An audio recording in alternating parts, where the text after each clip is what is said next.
Hi, today I'm going to read from The Kite Runner by Khaled Hosseini, a banned book.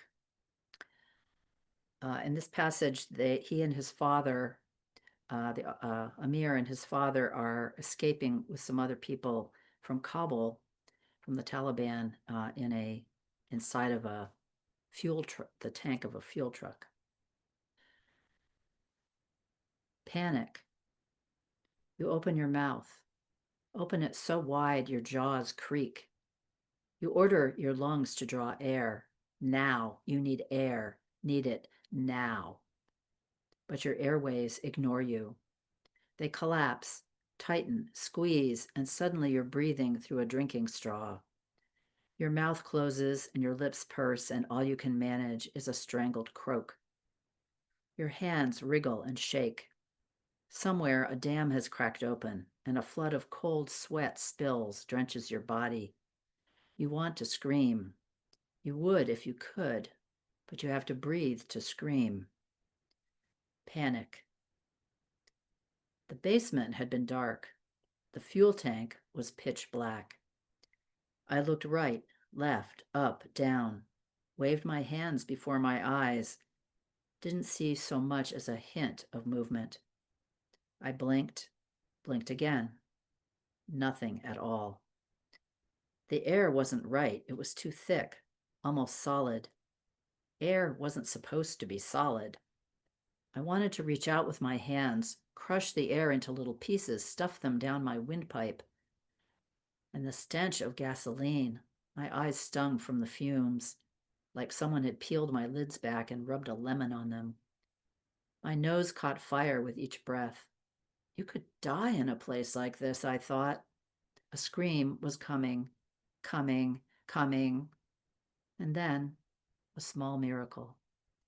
Baba tugged at my sleeve and something glowed green in the dark. Light. Baba's wristwatch. I kept my eyes glued to those fluorescent green hands. I was so afraid I'd lose them. I didn't dare blink. Slowly, I became aware of my surroundings. I heard groans and muttered prayers. I heard a baby cry, its mother's muted soothing. Someone retched. Someone else cursed the Shorawi. The truck bounced side to side, up and down. Heads banged against metal. Think of something good, Baba said in my ear. Something happy. Something good. Something happy. I let my mind wander. I let it come. Friday afternoon in Pagman, an open field of grass speckled with mulberry trees in blossom. Hassan and I stand ankle deep in untamed grass. I am tugging on the line, the spool spinning in Hassan's calloused hands. Our eyes turned up to the kite in the sky. Not a word passes between us, not because we have nothing to say, but because we don't have to say anything. That's how it is between people who are each other's first memories, people who have fed from the same breast. A breeze stirs the grass, and Hassan lets the spool roll. The kite dips, spins, steadies. Our twin shadows dance on the rippling grass. From somewhere over the low brick wall at the other end of the field, we hear chatter, laughter, and the chirping of a water fountain. And music, something old and familiar. I think it's Ya Mola on rhubarb strings.